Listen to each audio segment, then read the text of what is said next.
अब सेमीफाइनल की टॉस शुरू होने वाली है और एज ऑलवेज इंडिया ने टॉस जीतनी है, ठीक है। रोहित शर्मा को कॉइन मिलेगा, रोहित शर्मा दूर फेंक देगा और मैच रेफरी जाएगा और बोलेगा रोहित शर्मा जीत गया। ये देख लेना, अगर ऐसा ना हुआ तो मेरा नाम बदल देना। ये दूर फेंकेगा और अंपायर बोलेगा भाई रोहित शर्मा जीत गया। देखना देखना कितना दूर फेंकता है ये देखो कितना दूर फेंकी है, कितना दूर फेंकी है। और ये देखो दिस इज, और वो हंस भी रहा है Kane Williamson. Unbelievable, this is just unbelievable man, unbelievable. भाई ऐसे मैच भी क्यों करा रहे हो, ऐसे ही दे दो ना, ऐसे ही दे दो। जाहिल। पाकिस्तान की तरफ से भी हमने देखा है कि कई इनके फॉरेनर क्रिकेटर्स के जो टॉस होता है ना मैच से पहले, वो भी इंडिया के पक्ष में फिक्स्ड है कि जब रोहित शर्मा सिक्का उछालते हैं तो सिक्का काफी दूर गिरता है। उसके बाद मैच रेफरी खुद ही कह देता है कि देखिए ये जो टॉस है ये इंडिया जीत गया है, जबकि टॉस कोई और जीता होता है। तो इस Another controversy brewing that Rohit Sharma throws a coin very far away from where it should land and that nobody is actually checking the coin. British media का आर्टिकल है, यहाँ पे लिखा है India accused over pitch switch. India पे आरोप ये लगाया जा रहा है कि हमने लास्ट मोमेंट पर पिच चेंज कर दी है for New Zealand cricket world cup semifinal, जिससे इंडिया को फायदा मिला है। यहाँ पे आप देख पाओगे अगर आप और मैं टॉस कर रहे हैं तो आई वांटेड टू सी सिक्के भी आया क्या है। वो ऊपर फ्लिप नहीं किया, वो दूर फेंका और क्यों किया उस पर भी बहुत डिस्कशन और डिबेट।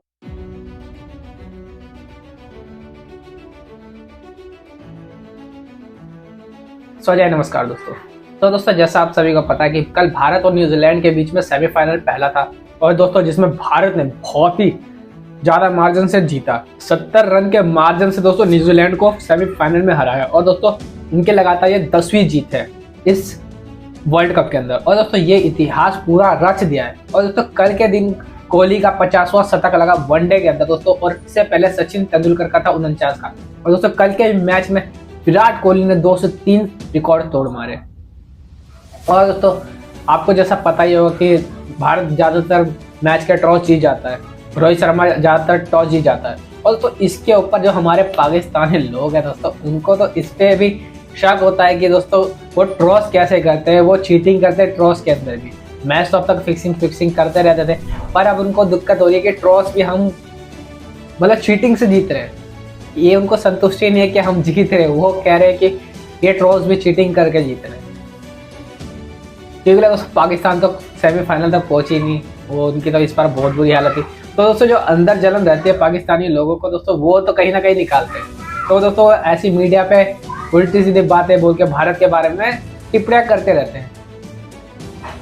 और दोस्तों यही बोलते हैं कि कभी पीछे बदल दी, कभी ग्राउंड बदल दिया, कभी बॉल बदल दिया, कभी टॉस चीटिंग कर रहे हैं। हर चीज में उनको चीटिंग ही लगती है। उनको तो पूरा वर्ल्ड का भी फिक्स लगता है। क्योंकि दोस्तों भारत इतना ज्यादा बढ़िया खेल रहा है ना दोस्तों, आज से पहले कभी किसी टीम ने नहीं खेला। सो दोस्तों आइए देखते हैं कि पाकिस्तान मीडिया का इसके ऊपर क्या रिएक्शन बनता है। This strange controversy कि जी कोई pitch change हो गई, ये हो गया। We finally received a clarification from the ICC saying that everything is in accordance and according to normal standard operating procedures. But I thought it was a very good batting pitch. I think both teams got an even opportunity on it. बहुत अच्छी pitch थी। I mean after the game मेरे ख्याल में one day pitch जैसी होनी चाहिए। Perfect one day pitch थी। कोई ऐसा गेंद स्पिन हुआ है या अनइवन या slow. I think it help. You know, just sometimes clarity for the viewers, our viewers who do not, you know, because a lot of people latch on to, unfortunately, a lot of people latch on to negative things. The one thing I've learned in my 57 years of life, in last 2-3 years experience with social media, every news you have to triple check. वो जो एक factor आ रहा था कि जो पहले batting कर लेता है उसको एक बहुत बड़ा एडवांटेज हो जाता है प्रीवियस जितने भी मैचेस हुए, तो शायद उसको ख़त्म करने के लिए थोड़ा सा अगर ग्रास कम किया है, और वो आई थिंक वो नजर आया है कि दूसरी टीम के पास भी इक्वल चांस था। Bottom line is it was a fair pitch and it was fair play all the way. Fair था क्योंकि अगर कोई टॉस हार जाए तो वो ये ना हो कि मैच ही हार जाए। करेक्ट। उसके लिए I guess I think it was actually a good decision to make sure that both teams had an even chance. ऐसा एडवांटेज किसी को नहीं गया। India played better cricket, batting भी उन्होंने बेहतर की, बॉलिंग भी, सो दे वन। साइडर आपको क्या लगता है टर्निंग मोमेंट जो था मैच का, वो ओवर था जिसमें उन्होंने 2 आउट किए? देखिए वो भी काफ़ी मुश्किल हो जाता है जब आप 400 रन कर लेते हैं और आपकी 2 विकेटें शुरू में गिर जाएं। फिर एक एफर्ट है जो न्यूजीलैंड ने दिखाई कि वाकई वो एक बहुत बड़ी टीम है, बट बेचारों के साथ हुआ वही सेमीफाइनल का सेमीफाइनल ही। पिछले वर्ल्ड कप में बहुत ज़्यादती हुई जी, और आज भी मैं समझता हूँ कि टॉस के ऊपर आई एम नॉट कन्विंस्ड। मैंने सुबह भी बात की है जी, कि अगर दो कप्तान इधर खड़े हैं, रेफरी इधर खड़ा है, सामने वो इतना बड़ा मैट रखा हुआ है, वो टॉस का स्पॉन्सर है, और आप टॉस सिक्का पकड़ के सिक्के को उछालना होता है, फेंकना नहीं होता। फ्लिप करने की बजाय साइडवेज वो जाके 20 फुट पे जाके फेंक दिए।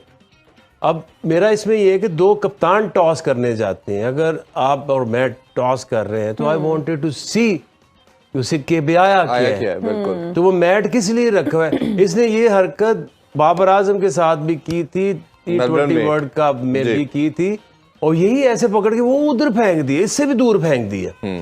But why? अब इतना जब क्रूशियल टॉस है, टॉस के ऊपर 50% का रिजल्ट है, जो पिछले जितने भी आप इनके मैचेस यहाँ देख ऐसे ही है। तो पता नहीं ये क्यों करते हैं, I don't know how did this happen. मेरे ख्याल में रमीज भाई का भी इस पे स्टांस जरूर जानते हैं, क्योंकि रमीज भाई आपने बहुत ज्यादा टॉस करवाए हैं, प्री मैच प्रेजेंटेशन में भी आप होते हैं। 99% हमने देखा कि मैट के ऊपर टॉस को फ्लिप किया जाता है, इतनी दूर थ्रो कर देना। और ये कंट्रोवर्सी आज रात से कल से स्टार्ट हो रही थी। पाकिस्तान के मैच में भी बात हुई कि बाबर आजम और जब बटलर थे, बटलर ने बहुत दूर फ्लिप किया और कैप्टन उधर खड़े रहते हैं, और मैच रेफरी जाके बताता है who has one the toss, और वो 20 गज दूर थ्रो किया गया। So it was same happened. There's another controversy brewing that Rohit Sharma throws the coin very far away from where it should land, and that nobody is actually checking Who the says coin. कि coin में कहाँ land करना है? साहब समझा दो, because we keep getting this kind of nonsense here all the time that उसने coin वो दूर फेंक रहे हैं तो पता नहीं चल रहा, तो यूं हो रहा है तो वो हो रहा ये है। किसने कहा है कि उसने उस पे कॉइन फेंकना है? वो तो स्पॉन्सरशिप के लिए, दिखाने के लिए, कॉइन कहीं भी चला जाए। यार I feel embarrassed. भाई कहा किसने? आफ्ताब सरवर साहब कह रहे हैं कि there is a controversy brewing कि ये बार-बार कॉइन दूर फेंकते हैं। आफ्ताब साहब से पूछे जरा। आफ्ताब साहब, आपको अगर पता हो तो यहाँ पर हमें लिखकर भेज दीजिएगा, फिर उसको हम डिस्कस करते हैं। ऑलराइट जनाब, आगे चेक करनी पड़ेगी क्रेडिबिलिटी। अब तो खुद देखते हैं, आपकी क्या राय है इस पे? देखिए, यहाँ दगल फसल ऐसी नहीं होती है, क्योंकि मैच रेफरी है, ऊपर कैमरास हैं, ये बहुत ज्यादा इसके ऊपर जो है आपकी ये इस तरह से नहीं हो सकता कि मैच रेफरी इंडिया को टॉस जिता देगा, ऐसा नहीं हो सकता। बिल्कुल ठीक है। किस्मत भी इंडिया के साथ है। 3 जिंक्स नहीं टूट रहे हाँ, कि पाकिस्तान इंडिया को वर्ल्ड कप में हरा दे। जी जी जी, ठीक है, न्यूजीलैंड जो है वो कभी वर्ल्ड कप जीत जाए। अब एक रह गया साउथ अफ्रीका का फाइनल में पहुंचना, नहीं किसी भी डिसाइडर की लाइन क्रॉस करना, वो एक रह गया है। कल है जी, कंट्रोवर्सी चल रही है, वो ऊपर फ्लिप नहीं किया, वो दूर फेंका, और क्यों किया उस पर भी बहुत डिस्कशन और डिबेट हो रही है। बट नेवरदलेस बड़ा जबरदस्त शानदार परफॉर्मेंस थी बैटर की तरफ से भी। विराट कोहली को बहुत मुबारक हो, उन्होंने आज वर्ल्ड रिकॉर्ड अपने नाम किया, हाईएस्ट सेंचुरी का ओडीआई में। तो ओवरऑल कंप्लीट परफॉर्मेंस, और जो फिर जो मोहम्मद शामी का स्पेल था वो तो बहुत ही आउटस्टैंडिंग था। 355 तो आम टीम बनाती है, तो फिर इंडिया की बैटिंग बिल्कुल ऐसे ही 400 रन बनाना, और वही देखो 2 फिर आउट हो गए 10 ओवर में। मनोज 10 ओवर तो किसी को नहीं छोड़ते। देखिए, ये ठीक है, एक डिबेट हो सकती है कि टॉस के बाद बैटिंग आसान हो जाती है, मगर इतनी आसान के 400 कर दे सेमीफाइनल में। सेमीफाइनल का कुछ प्रेशर होता है, थोड़े से अदब होते हैं, मगर भारत, मैंने पहले भी कहा था कि बहुत वाइड मार्जिन से आगे हैं बाकी टीम से। विराट कोहली आई थिंक बिल्कुल सही तरह से एक हकदार हैं 50 सेंचुरीज के, क्योंकि आप ऐसे प्लेयर को देखना भी चाहते हैं। जैसे मैंने कहा कि टॉप क्वालिटी बॉलिंग को ये फड़काते हैं, वनडे हो जाए, टेस्ट मैच हो जाए, ये पीछे नहीं हटते हैं। और फिर ये कि कंसिस्टेंसी है, ये इस रफ्तार से इतनी जल्दी सेंचुरीज लगाना, ये बहुत बड़ी बात है। और फिर best run chaser in ODI या व्हाइट बॉल की हिस्ट्री में है, तो ये रिकॉर्ड साज भी हैं और देखने के लायक भी हैं, और बहुत सारी चीजें यंगस्टर्स इनसे सीख सकते हैं। मतलब डाइट प्लान आप देखें इनका, वो फिनोमिनल डाइट प्लान है। यहाँ पे शोज हुए हैं इंडिया में इनके डाइट के ऊपर सिर्फ, कि क्या चीज वो खाते हैं, क्या नहीं खाते हैं, फिर कितनी ट्रेनिंग करते हैं, फिर वो ईट स्लीप ड्रिंक क्रिकेट वाला हिसाब है इनका। तो इसीलिए ग्रेटनेस आती है। ये शॉर्टकट नहीं होता है, और ये सबके लिए मशले रहा है इनका जो करियर है कि ये खेलते भी दबंग हैं, इनका एटीट्यूड भी अच्छा है, एंजॉय करते हैं जब ये स्विच ऑफ होते हैं, ऑन जब होते हैं तो इस जैसा कोई लड़ने मरने को तैयार नहीं होता। सो पैशन भी है और उसके बाद टेक्निक भी है, और भारत टीम बहुत बड़ी बन गया है। ये मैंने जैसे कहा ना कि 50 सेंचुरी वाला भी इनके पास है, सबसे ज्यादा छक्के रोहित शर्मा मारने वाला भी इनके पास है। फिर श्रेयस अय्यर के ऊपर जो उन्होंने आंख रखी थी कि मेरा ख्याल था वो बाउंसर पे हल्के हैं, उनको ज्यादा बाउंसर नहीं हुए, बट फिर भी 70 बॉलों में 100 कर देना और उनको बैक करना, ये भी बहुत बड़ी बात थी कि आप रियल वैल्यू ढूंढते हैं प्लेयर में कि वो किस तरह से आपको बेनिफिट दे सकता है। तो उनकी सेंचुरी लाजवाब थी। आई थिंक वो था असल में जो रियल ट्रम्प कार्ड आज भारत चले हैं ना, वो श्रेयस अय्यर की सेंचुरी। अगर दोस्तों आपको वीडियो अच्छी लगी हो तो प्लीज इसको लाइक कर देना, कमेंट जरूर करना, अपनी राय जरूर बताना कि क्या लगता है क्या होगा, और सब्सक्राइब कर लेना ऐसी न्यूज़ देखने के लिए। और दोस्तों 1 लाइक जरूर कर देना, क्योंकि यार वीडियो बहुत मेहनत से बनती है, बहुत ज़्यादा रिसर्च करके लाना पड़ता है, बहुत मेहनत लगती है। तो आपका 1 लाइक मेरा कॉन्फिडेंस बढ़ा देगा। बाकी मिलता है अगली वीडियो में। जय हिंद, जय भारत।